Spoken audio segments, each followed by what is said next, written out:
just gonna go and then see what happens. Hey everyone, welcome back to my channel. I am Learn with Lily, and today we are going to be looking at drafting and writing your research proposal. Writing a research proposal can seem like such a stressful process, and I know for myself, having written 3 research proposals already and writing another research proposal for my doctorate, there can be a lot of stress and anxiety that comes with writing a research proposal.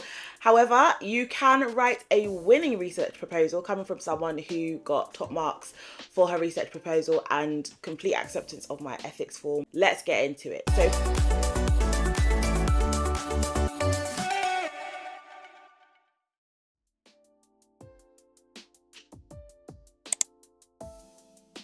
When it comes to writing your research proposal, you have to understand the structure.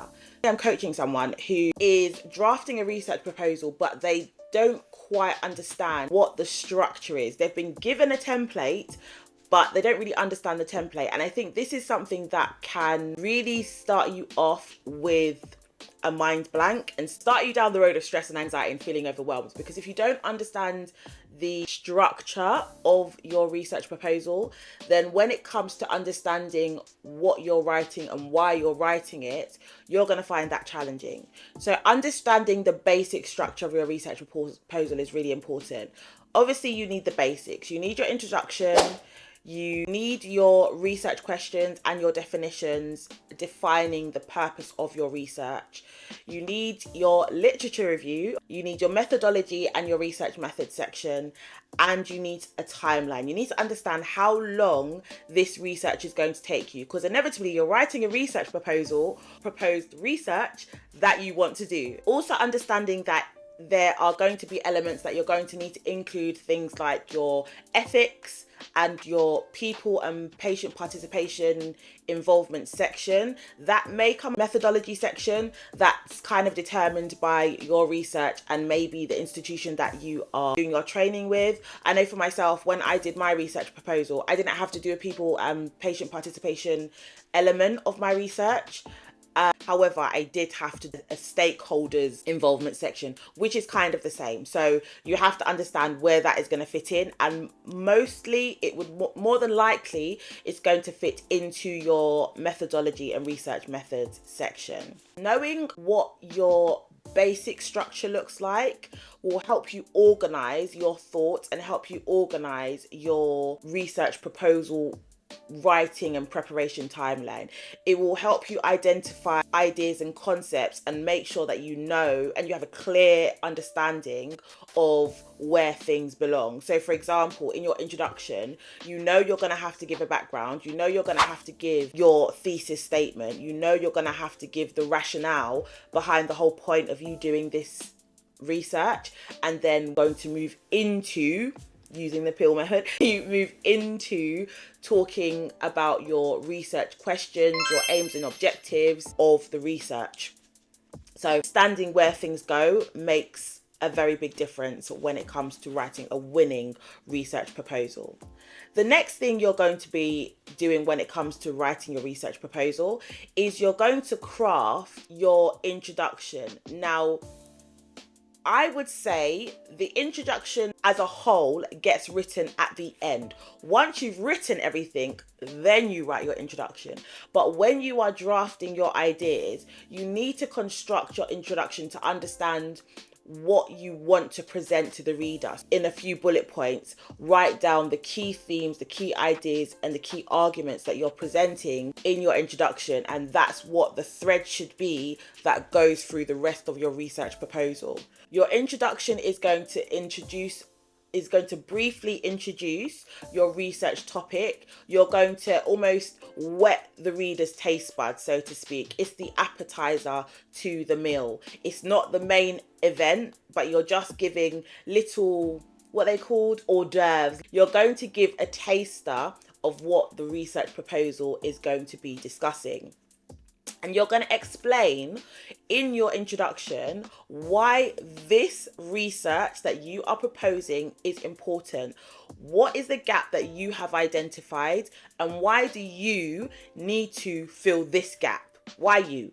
Why is your understanding of the gap in the literature or the gap in nursing, midwifery, education, business. Why is the gap that you've identified so important to be researched, and what impact is it going to make in the end? That's what you're going to be briefly discussing in your introduction. Your introduction doesn't need to be long, descriptive, a thesis in itself of why you're doing a research. Your introduction needs to be concise, it needs to be engaging, it needs to grab the reader in the beginning, just making the point as to, this is what my research question, my research topic is, this is the gap that was identified, this is why it's important, and this is what the research proposal is going to show you.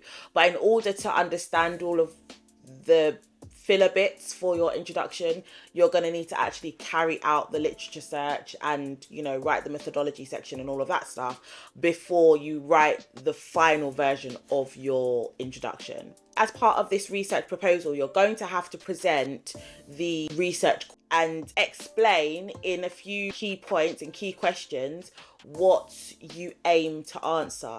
So you will have one main research question. Under that one research question, you may have 1, 2, or 3 additional research questions that are going to be answered as part of your research. It needs to be clear and it needs to be focused. And then from that question, there may be other elements that you're going to want to answer that are going to filter into answering that final research question. Your research question is going to guide the research that you're doing, and it's going to guide the scope of your study. Is it going to be an exploratory study where you're going to need to look at different groups of people to answer that research question? The research question is going to guide the scope of your research and the scope of your study. Make sure that when you are writing your research question, it is measurable and it's aligned with your research objectives. So you're going to have one main question, and then under that question, you're going to have maybe 2 or 3 objectives, maybe more, that you are going to want to accomplish as part of this research. Working with coaching students who currently, they have a research topic umbrella that they want to discuss. They are finding it challenging formulating the question, which is leading to them not being able to identify the types of literature that they want to look for. So their keyword searches and key theme searches, they're not really sure of what those need to be because they haven't solidified, they haven't got the research question down. They don't know. Your research question over time is going to change.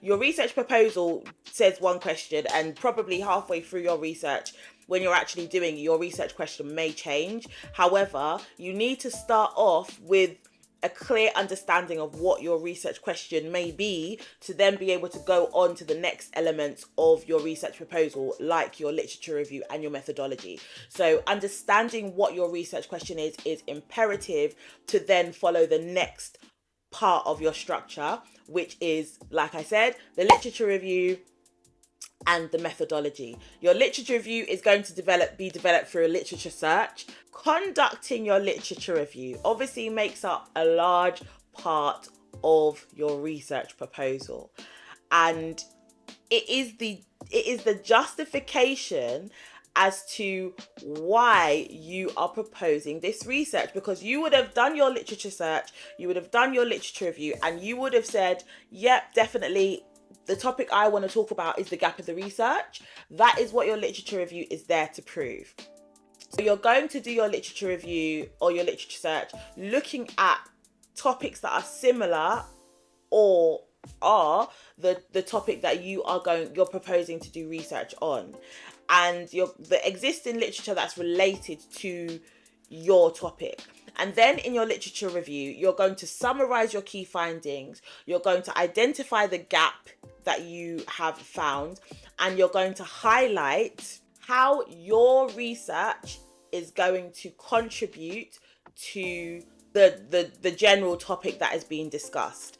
This is where critical writing, critical thinking skills, and synthesis of information is so important, because it's all well and good doing a thematic literature review, summarizing all the topics that you've reviewed and the arguments that have been presented. But all you've done is summarize. You've not justified why your topic that you've chosen is the gap in the research, and how your topic connects to the wider discussion, and why it's so important to have your element embedded into the research behind the topic that's being discussed. So, for example, peer mentoring in undergraduate students. There's quite a lot of research out there on peer mentoring in undergraduate students, whether it's in the UK, the US, India, China, the UAE. There's lots of research out there that discusses peer mentoring in the undergraduate student space.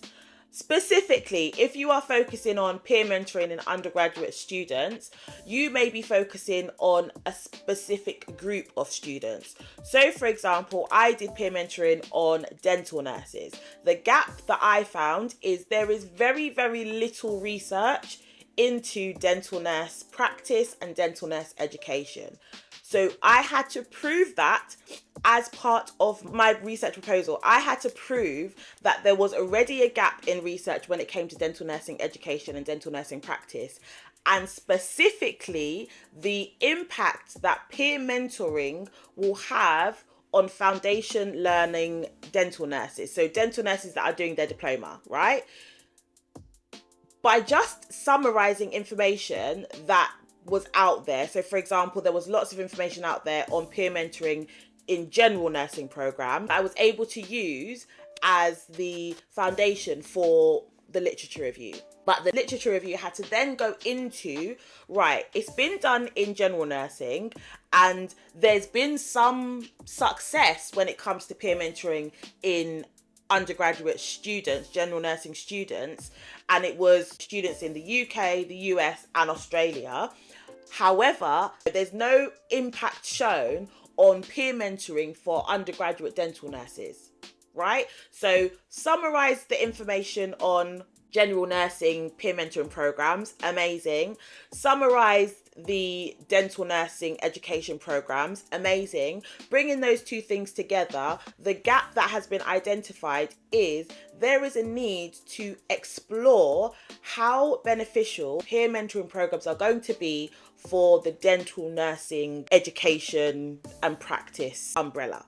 Okay, so when you are doing your literature review, it's not just about presenting the information. It's not just giving a summary of what you found. It's giving a summary, challenging the information that you found through critique, and then giving insight on your idea. Why does your idea matter? That is the crux of it. Then once you've done that, you're going to organize the information that you're going to be presenting in your literature review. And what that means is you're either going to do it in a thematic way. So you're going to present themes. So you're going to talk about peer mentoring. Then you're going to talk about general nursing undergraduate programs. Then you're going to talk about dental nursing undergraduate programs. Then you're going to talk about the benefits of peer mentoring programs, the challenges of peer mentoring programs, and the exploration that can be done further. That's the themes that may come out of the literature search that you're going to do. Or you may choose to do it in a chronological fashion. So you may choose to say, when the NHS was first birthed, nursing wasn't even a degree. And then in the 80s, they decided to enhance the program in this way. But when they took away the diploma element, that may be another year that you may look at and then say what came out of that was a lot of nurses found it stressful doing it as a degree because there was these added elements.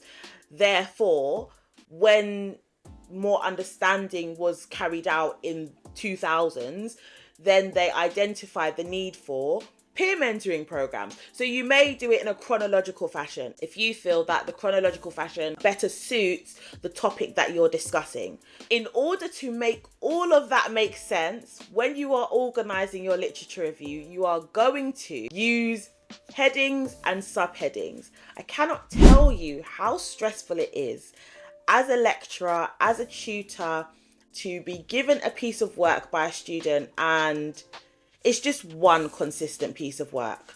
It's very challenging to read a piece of work and not really understand where the points are being made and how they feed into the next one when it's just block text. It's so much better when you structure your proposal and any piece of work using headings and subheadings, because you're clearly telling the reader this is what this section is going to talk about, and as they scan those headings, which is something that I do as an educator, when they scan those subheadings, it's very clear what themes are going to be discussed, and also if it's not thematic, where you're starting and where you plan to end up. I would still use, if you are going to do it in chronological order, I would still say, you know, if you're saying 1950s with a little heading on what's going to be discussed. So 1950s introduction of the NHS. That's not the year it was the introduction of the NHS. That's a really bad example, but you know, you understand what I mean. So the 1950s introduction of the NHS. Then that gives the reader a bit of an understanding. Okay, we're going to get a bit of a background as to where we're starting. And then by the time we get to the last timeline, that is what's going to be discussed, and that's more than likely going to be the thread that links through your piece of writing. The headings are going to break it down into manageable chunks for you to write, understand what needs to be where, and also give direction to the reader.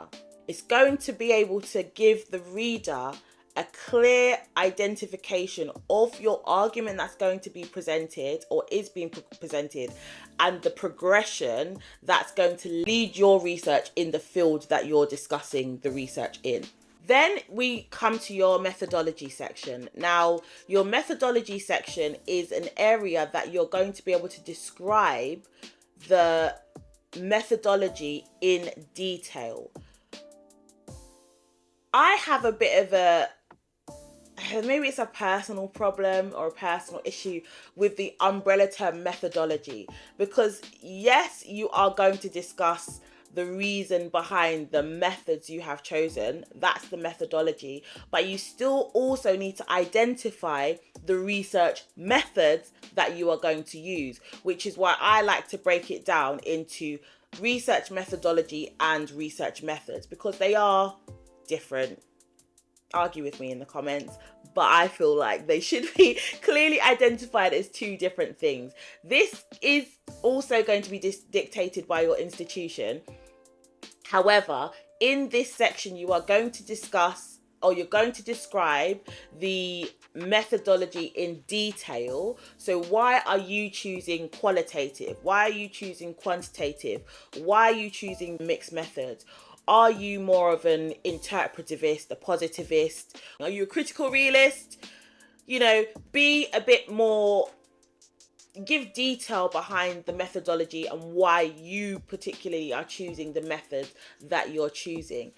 You're also going to use this section to explain the methods that you're going to use and the way you're going to collect and analyze the data. You're going to have to justify why you're using these methods as well. So for example, would it have made sense to do quantitative data collection on dental nurses that have undergone peer mentoring programs? Well, no, because through the literature search, it's quite clear that there are very few dental nurses out there that have been on a peer mentoring program on their dental nursing education journey. This is an area that I find people get lost in the source a little bit, because in their mind and their hearts, they want to do qualitative research. I'm an interpretivist. I want to do qualitative research. I want to know how people feel. I want to explore thoughts and feelings and how that impacts behaviors, which is great.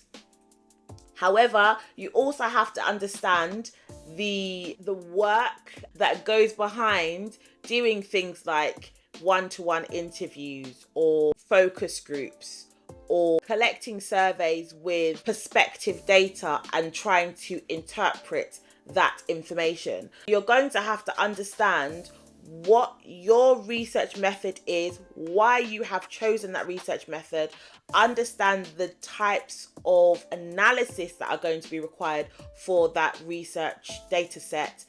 And in this methodology section, this research method section, you're going to have to explain why you have chosen this type for your research.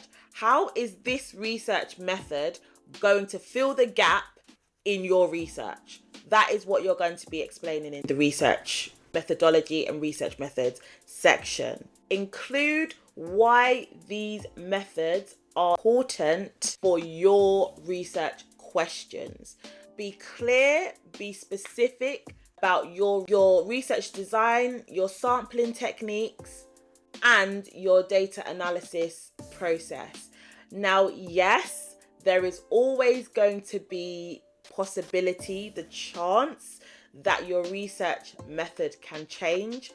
Case in point, when I did my dissertation for my master's, lockdown happened, the vid happened, the pandemic happened. So my research method had to change. I went from using one research method and had to adapt my research method because the type of research I wanted to do, I didn't have access to the group of people I wanted to use for that research. So I had to adapt. So you have to understand, yes, this is your research proposal and this is the type of research method that you are proposing.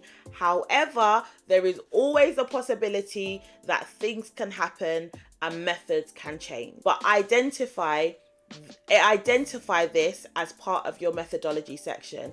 It is always a good idea as part of your research methods to identify risks and mitigations to those risks. So for example, if you identify that you just want to use qualitative methods, a risk to that could be access to people. So you may want to organize interviews. However, if you're organizing interviews with consultants, for example, who are very, very busy people, or professors, that may be very challenging to do as a research method. Identify the risk. What is the mitigation to that? You could do things like semi-structured interviews where you send out the questions prior to interviews. Then you review the concepts and the ideas and the answers that have been presented, and you pick one or two specific areas that you want to explore a bit further with those consultants, professors, and you instead of taking an hour, 2 hours of their time, you only really need 20-30 minutes. So what risks have been identified? What challenges may be presented with the type of research method that you've chosen? But how are you going to mitigate that? How are you going to overcome that as a challenge? And then once you've done your literature review, your methodology and your research methods, then you're going to be doing your timeline of events and your conclusion. You are going to have to include ethics challenges that may be presented as part of your research and as part of your research methods. You're going to need to be able to identify why it's presented in your ethics section and how are you going to overcome that. One of the biggest things when it comes to people and patient participation in research is the collection of patient information, the collection of people information, access to NHS patients. All of that comes under the ethics umbrella. So when you are putting your ethics form through as part of your research proposal, which most of us have to do, you're going to need to justify why you are going to be approaching patients to get information, and be specific about the types of information that you are going to be collecting. What is your inclusion and exclusion criteria? What do you want to include as part of your research and what do you not need as part of your research? How are you going to be approaching these people? Are you going to be using social media? Are you going to be going on clinic handing out questionnaires? Are you going to be attending lectures and at the end of every lecture giving a questionnaire to students that are sitting in those lectures? How are you going to justify using their information? Are you going to need to complete consent forms, or are people that are involved going to have to complete consent forms? You're going to need to produce copies of your consent forms in your appendix. Are you going to exclude personal identifiable information? You should be. You should be, as part of your interview process. When my friend did her research, it was based on assessors and tutors' perceptions of direct clinical observation processes. So I was tutor 1, someone else was tutor 2, someone else was assessor 1, someone else was assessor 2. You're taking away the identifiable information, you're taking away the bias of one particular person, because you may just want to see themes. You don't just want to see one person's opinion, because if you are only using a sampling of one person, are you really filling a gap in the literature? So you are going to have to identify the ethical considerations, how you are going to overcome those challenges that may be presented. And if you are going to be using things like questionnaires, interview questions, surveys, Google Forms, all of those kind of things, they need to be included in your appendix. So make sure that you are prepping that when you are thinking about your structure. And then we go into the timeline of your research and the conclusion. When you are writing your timeline, you need to consider what is going to need managing, because your research as a whole, it's a project, isn't it? And all projects are going to need to have a project timeline, a project life cycle. Creating a timeline is essential for managing your research project. You're going to want to break down your research into manageable phases.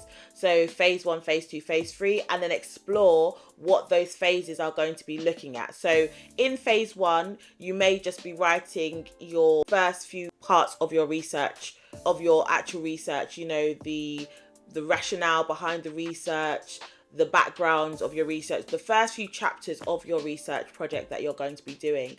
And then you are going to do things like a broader literature search as part of your research process. So breaking it down into manageable chunks, such as your literature search, your literature review, your data collection and analysis, and your writing process. So the writing is obviously going to happen right at the end, so you need to add that into your research timeline. A great AI tool that I am going to recommend, because I can't help myself, I have to recommend an AI tool to help you work smarter and not harder. We're not overdoing it, we're not stressing ourselves out, no.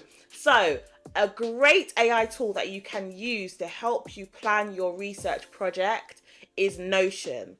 Notion you can use as a free app. There is a paid version, but you can use a free version of Notion. And there are already research templates in there that you can use to help draft your timeline. And you can tweak it to, you know, your institution, your personal timeline. So if you got, 9 months, 1 year, 2 years, 3 years to do your research, you can use Notion to help you build your project timeline and draft something for you. And then you can include a snapshot of that in your research proposal. As part of that process, you're going to allocate a specific time frame to each phase. So for your literature search, for example, you may give yourself 2 weeks for your literature search, and all you are doing is searching literature, feeding information into your reference management software, writing notes on each piece of literature and how it's going to feed into your literature review. And you can embed that in the 2 weeks. A reference management software tool that I like to use is MyBib. I will put a link to it, if I can, in the description. I find it very, very useful. You can color code it. You can put little notes next to each one. If you have a bunch of different topics for your research and you don't necessarily want to use one sheet for your research process, you can make different tabs down the side, and then you can group those tabs together. I'll try and put a visual of that somewhere here, but it is amazing as a reference management tool. And you are not going to be writing your literature review. We are going to be searching and note-taking. Searching and note-taking. But this all needs to be documented as part of your timeline. And you're going to include milestones that are going to be trackable as part of your process.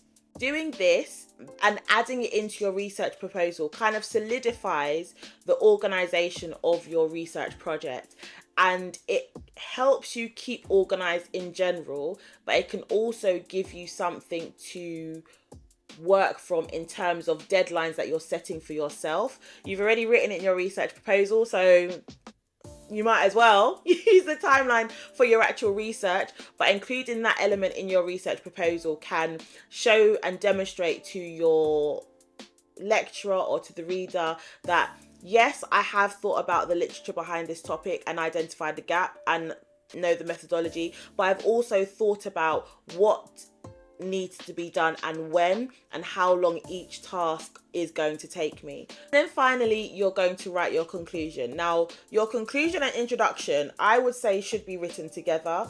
Your introduction gives an intro summary to what you're going to speak about, and your conclusion does it backwards. So your conclusion summarizes what you have discussed in your research proposal, why your research question is important and why you have to do it, and then you're going to conclude with the emphasis behind the potential impact of why your proposed research is important.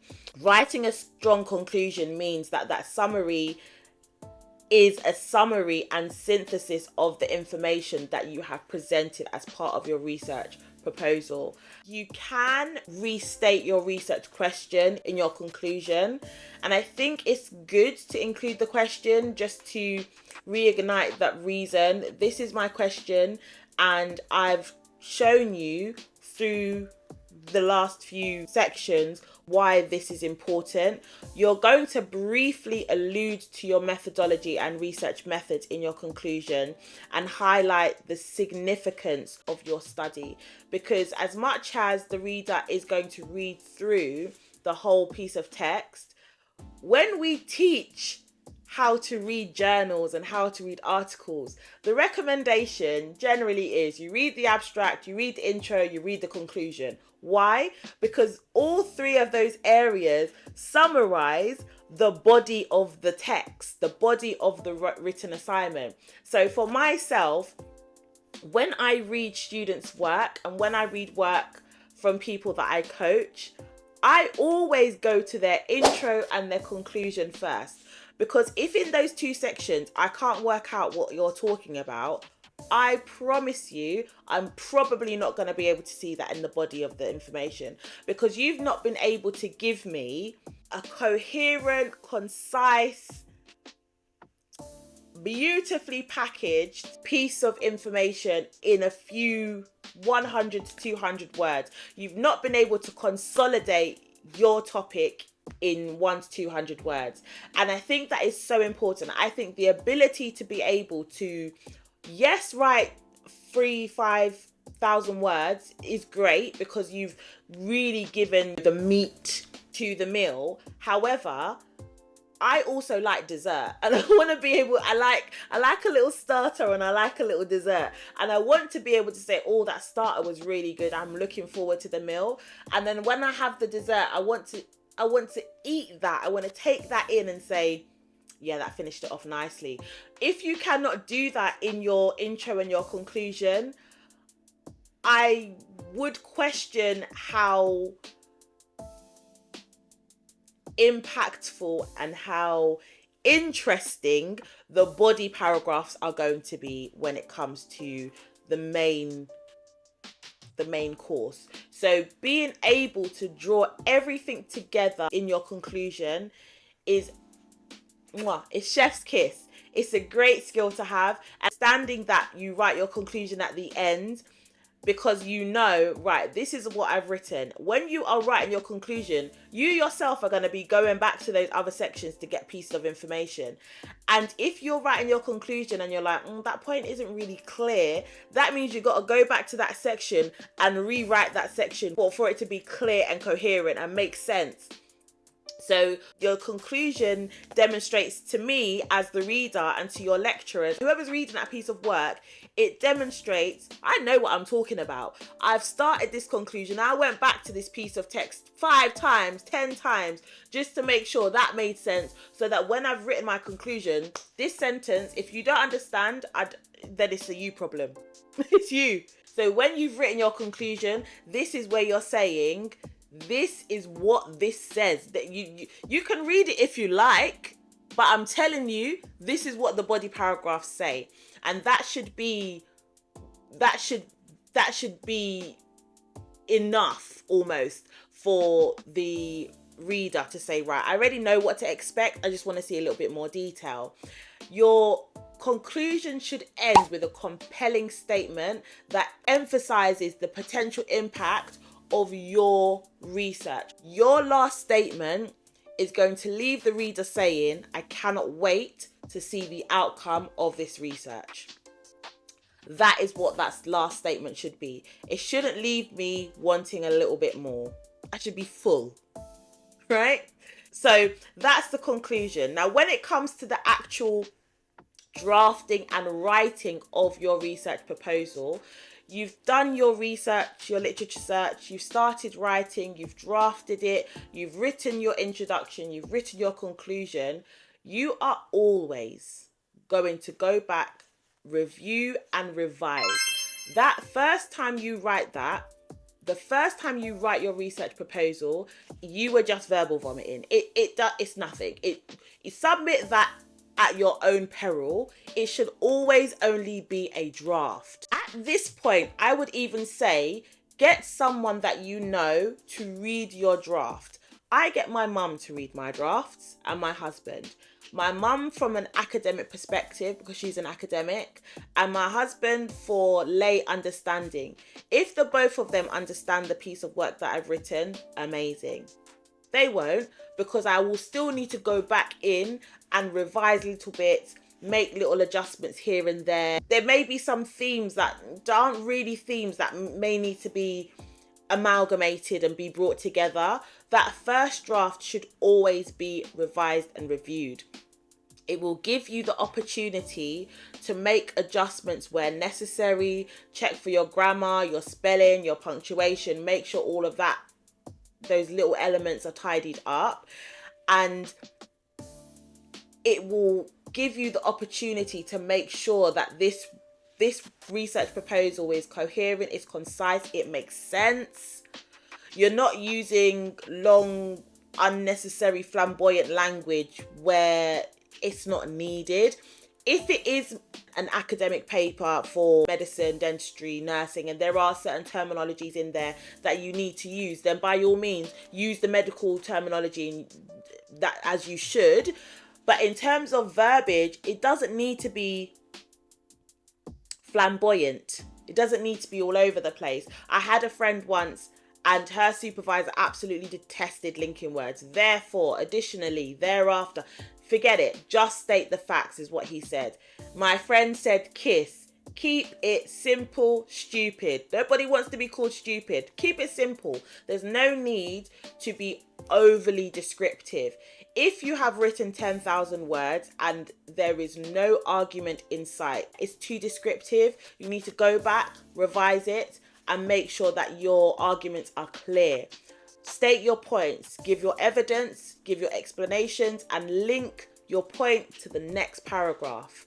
Make sure that when you are reviewing, those are the things that you're looking out for. So your first review might simply be, I'm going to go back and just look through all the grammatical errors and editing errors. It's very easy to do that on Word. You can simply click the editing button and it will give you all the points. Change it to academic or professional and it will give you all the areas that it says this doesn't really make sense. You might want to review this.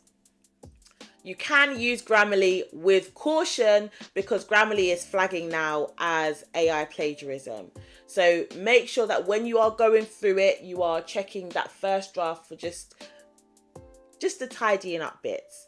Then again, you're going to read it again to make sure your arguments and your ideas and the concepts are presented clearly, coherently. The synthesis of information, you are giving your own insight into the topics that's been presented, and get someone else to read your drafts because they will be able to tell you it from a reader's perspective.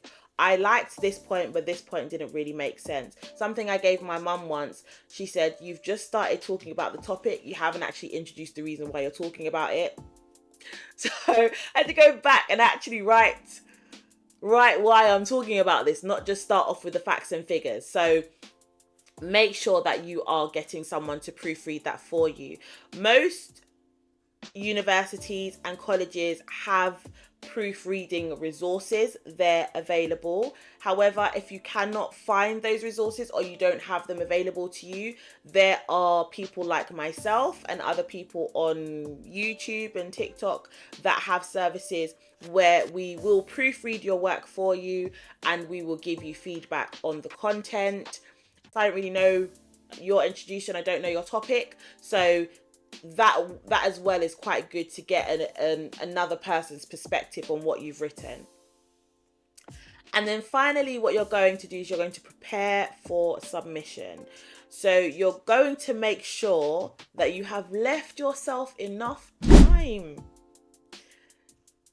to prepare for submission. Nobody should be submitting their work on the day because computers have this horrible habit of switching off right when you need to submit, and then they just go kaput. So nobody should be submitted on the day. From your first draft anyway, or your drafting of your research writing your research proposal timeline, you should have written in a deadline for yourself that's outside of the deadline, so at least a week before. You're going to follow the guidelines that are presented to you. So whether that means you have to submit it through Turnitin or some other submission platform, whether you needed to submit a formative version first before your final draft for feedback from your tutor, your professor, your lecturer, whoever, make sure that you have taken that into consideration and you've given yourself enough time, whether they wanted it as a PDF, whether they wanted it as a Word document. If you have to convert anything over, give yourself the time and the grace to be able to do that. And make sure that it is formatted correctly. If it says Arial 12 font, justified 1.2, 1.5 line spacing, don't give 1.0 line spacing Calibri. You've been told the formatting, stick to the formatting. It's literally that simple. Dare I say it, all institutions outline how they want it formatted. They will even give you the side margin size in most places to say, we want it like this. If it is someone like me who prints off that initial draft, and I have said in my module, I want 2.0 line spacing. I think it was 1.5 line spacing I said. It's probably because it's easier to read. And also, I like to make little notes in the lines and in between the lines. So if you have been asked to submit it with certain fonts and formats, there is a reason behind it. Make sure you are following the formatting policy as has been requested by your university or your module lead or your lecturer. If they ask you to submit a draft, please submit a draft. I know a lot of the time we think, oh, but it's just formative, it's not going to get marked anyway, what's the point of me submitting a draft? I promise you, any little bit of feedback makes a big difference when it comes to that final submission.